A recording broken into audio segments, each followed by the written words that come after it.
আল্লাহু আকবার। আসসালামু আলাইকুম রহমাতুল্লাহ। নামাজ করে দোয়া করবেন, কান্দে কোনো কান্দে আরো পাপ হইব।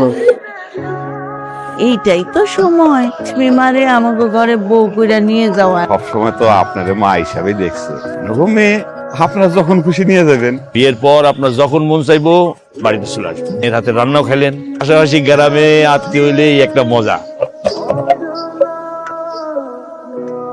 বাকি টাকা কি মানে বিদেশে যাওয়ার আগে দিলে হবে? যাওয়ার আগে আগে দিয়ে দেবেন। এতটুকু কষ্ট না করলে তো বিদেশের স্বপ্ন পূরণ হইব না। আমিও কিন্তু তোর মতো বিয়ে করে বিদেশে যাইতেছি। তাই নাকি? কি হলো, হঠাৎ ডাক দিলা যে? শরীর ভালো কিন্তু মন ভালো না। কি করলে আপনার মনটা ভালো হইব এটা শুনি। আপনি এখন আমার নিয়ে ঘুরতে যাইবেন। মূল্যায়ন ঘুরতে গেলে গ্রামের মানুষ কি করে? হবো বউরে নিয়ে ঘুরতে যাইবেন, তাতে কারো কিছু যায় আসে না। আপনার আর আমার যে বিয়া ঠিক হয়েছে 5 গ্রামের সব মানুষ জানে। এখন চলেন ঘুরতে নিয়ে যান আমারে। ঠিক আছে, উঠো। আস্তে চালাবেন, আমি যাতে পড়ে না যাই। তো হ্যাঁ।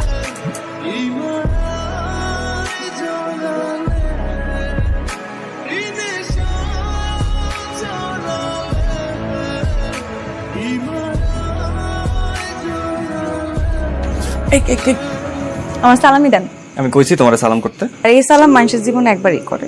দেন আমার সালামি দেন। হাতটা দাও তো। আমার আন্টি কিনে রাখছিলেন। তুমি ভালো আছো? আছি ভালো আব্বা, আপনি ভালো আছেন? আছি, ভালো আছি। তোমার বিদেশ যাওয়ার তারিখ কি ফাইনাল হয়েছে? আল্লাহ বাঁচায় রাখলে আগামী সপ্তাহে রওনা দেবো। কি হইলো, তুমি মন খারাপ করতেছো কেন? আমি তো 2 বছর পরেই চললাম ও ছুটি নিয়ে। দোয়া বের ভালো। কাইন্দ না না মা, আমি চললাম তাড়াতাড়ি। তুমি এরকম মন খারাপ করে থাকলে আমি যাইতে পারি না। আমি তো সারা জীবনের জন্য চলে যেতেছি না, কিছুদিন পরেই চলে আমি।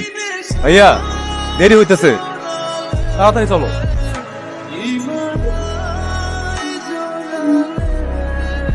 হ্যালো আব্বা, আমি মোহন। এখন কই তুই? আমি শ্রীলঙ্কা।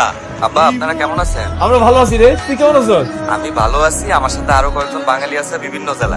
রেশমির লোকের কথা কও। আচ্ছা দেন। হ্যালো হ্যালো রেশমি, কেমন আছেন? সব ঠিকঠাক আছে, চিন্তা করো না। আপনি গেছেন মাত্র 2 দিন হয়েছে, আমার কাছে মনে হইতেছে অনেক দিন হয়ে গেছে। এখন রাহি, পরে সময় হইলে ফোন দিব না, হ্যাঁ? রেশমি, জি আব্বা।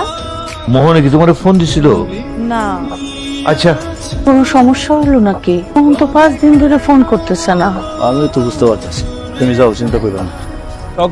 মোহনের তো 6 দিন হলো কোনো খোঁজ নাই, তুমি কিছু জানো নাকি? 6 দিন কোনো যোগাযোগ করে নাই ও। কোনো বিপদ আপদ হয়নি তো বাবা? বিপদ হবে কেন কাকা? সোমালিয়ার জঙ্গলের ভিতর দিয়ে কিছু দূর গিয়ে আবার শিখে উঠবে, বেশি সময় লাগার কথা না। আমি দেখছি কি করা যায়। কিছু কইলো? তখন তো কিছু বলতে পারলো না। ভাইজা, আপনি তো চিন্তা করেন না তো। আল্লাহ আল্লাহ করা ছাড়া আমার কোনো পথ নেই ভাই। আল্লাহ আল্লাহ করেন। কাকা, মোহনরা তো সোমালিয়ার জঙ্গলে গিয়ে 2 দল হয়ে একটা দল উত্তর দিকে গেছে। আজ একজন আমাকে কল দিছিল, আমি মোহনদের কথা জিজ্ঞেস করলাম, কিন্তু ও কিছুই বলতে পারলো না। আমিও যোগাযোগের চেষ্টা করছিলাম, কিন্তু ফোন বন্ধ পাচ্ছি। আমার মোহনের কোনো খোঁজ পাইলে কথা বলতেছে থাকেন। আমার মোহন কই? সকল বলতেছে যে ওই মনে তোলে এখনো পৌঁছায় নাই।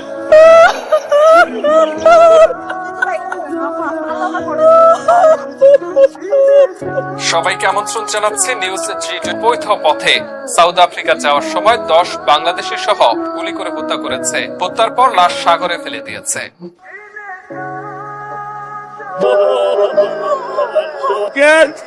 আমি পাঠাইলাম, আপনারা সবাই জানেন আমার বড় ছেলে বিদেশ যাওয়ার পথে ইন্তেকাল করছে। আপনারা সবাই তার জন্য দোয়া করবেন। তার লাশ আমরা পাই নাই, তাহলে তারে ক্ষমা করে দেবে। আল্লাহু আকবার। আসসালামু আলাইকুম রহমাতুল্লাহ। আব্বা খাইতে আসেন। আম্মা আপনি খাইতে আসেন।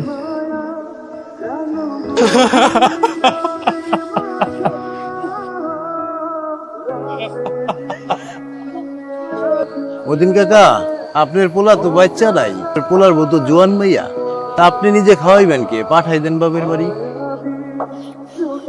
ভাইজান, আমি বলি কি, আমি আমার মেয়েটারে আমার বাড়িতে নিয়ে আসি। আশেপাশের লোকজনের কথা রাস্তায় বেরোতে পারে না। রেশমি আমার বাড়িতে খুশির বন্যায় ভাসায় দিচ্ছে। আমি রেশমি সেই বাড়িতে আর ফেরত যাবো না ভাই। আজ দেখো কাল তো বিয়ে দিবেনি, কিন্তু আমার তো আরেকটা পোলা আছে। আমি শরীয়ত মোতাবেক রেশমির সাথে রিঙ্কুর বিয়ে, এটা আমার সিদ্ধান্ত। মারে তোমার বাপের লগে আমার কথা হয়েছে, তোমার আমি রিঙ্কুর লগে শরীয়ত মোতাবেক বিয়ে দিতে চাই, তুমি না করো না।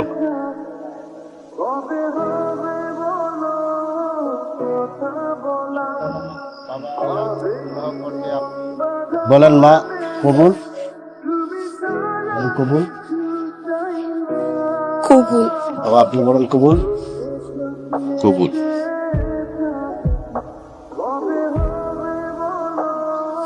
রেশমি তাড়াতাড়ি খাবারটা দাও, দেরি হয়ে গেল তো, দোকানে যাবো। বুঝতেছি তো। এই যে আজকে একটু তাড়াতাড়ি এসো। আম্মা কি ব্যাপার, আম্মা কই? আমার তো বাইক নাই। কই গেছে? নানা বাড়ি। আমি প্রেগনেন্ট। এবারে তুমি মা বাবা? আই বাবা।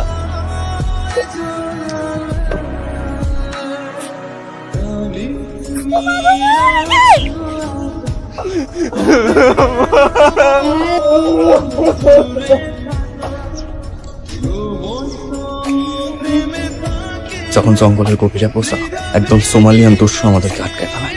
দীর্ঘ 13 মাস সেখানে অত্যাচারের কারণে আমাদের 14 জনের মধ্যে 9 জনই মৃত্যুবরণ করে। আমার তো প্রায় মনে হইতেছে নিজেই জীবনটা শেষ করে ফেলাই। তারপর যখন তোমাদের কথা মনে হতো, তখনই আবার ভাবতাম যে করেই হোক আমাকে বাইচা ফিরতে হবে। তারপর একদিন আমরা 5 জন ওদের চোখ ফাঁকে দেওয়ার সুযোগ পেলাম। শুরু হইলো বাইচা থাকার লড়াই।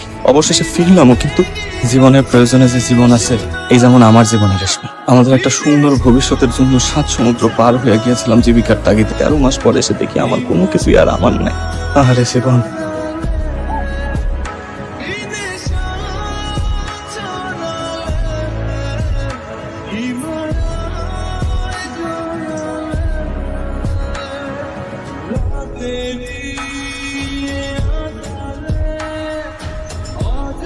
আমার যদি মাফ করে দিস, এই ছাড়া আমার কোনো উপায় ছিল না।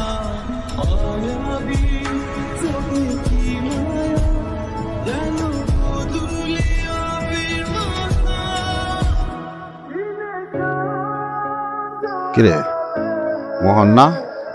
বাবা রে, মরে গেছিলি এটাই তো ভালো ছিল। কিনলে যে ফেরত আইলি, বাইসে থেকে সব সহ্য করা যায়।